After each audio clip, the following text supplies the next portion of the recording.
Are zombies and dead people coming back from the grave? We can now use cells from dead people to create new life. But who gets to decide? The use of cells from deceased people to create new life is a complex and controversial issue that raises a number of ethical and legal questions. With advances in reproductive technology, it is now possible to use sperm, eggs, and embryos from deceased people to make embryos and eventually babies. This raises the question of who gets to decide what happens to these cells after the person who provided them has died. The Progress Educational Trust, a UK charity helping those with infertility and genetic problems, hosted an online event where participants asked these questions. A physician and 2 lawyers were on the panel, who discussed many complex issues but offered few specific solutions.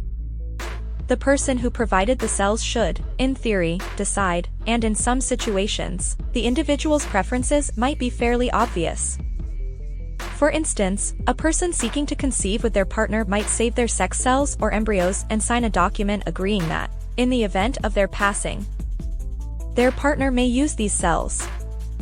Other times, it's less obvious what the person wanted. In these situations, partners or family members who wish to utilize the cells might need to gather proof in order to persuade a judge that the decedent truly desired to have children and that they wish to carry on their family line without necessarily becoming parents themselves.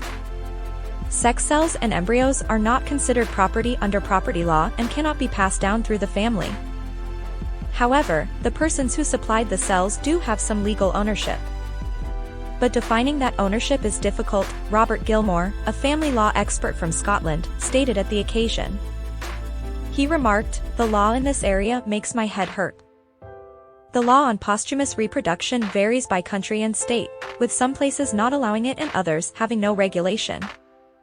There are also ethical concerns about using the cells of deceased people for reproduction, such as the possibility of creating commemorative children or symbolic replacements." According to the American Society for Reproductive Medicine, certain states won't legally recognize a child conceived after a person's death as that person's progeny.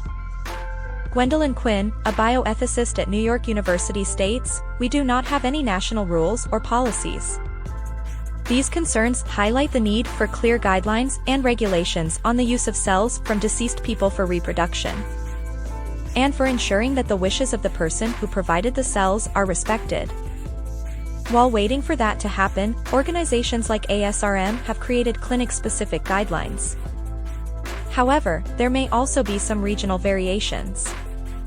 Parents and other relatives shouldn't be permitted to seek the sex cells or embryos of the deceased, according to advice from the European Society for Human Reproduction and Embryology, for instance. Posthumous reproduction is clearly a gray area, but everyone I've spoken to and heard from agrees that every case is different and needs to be handled differently.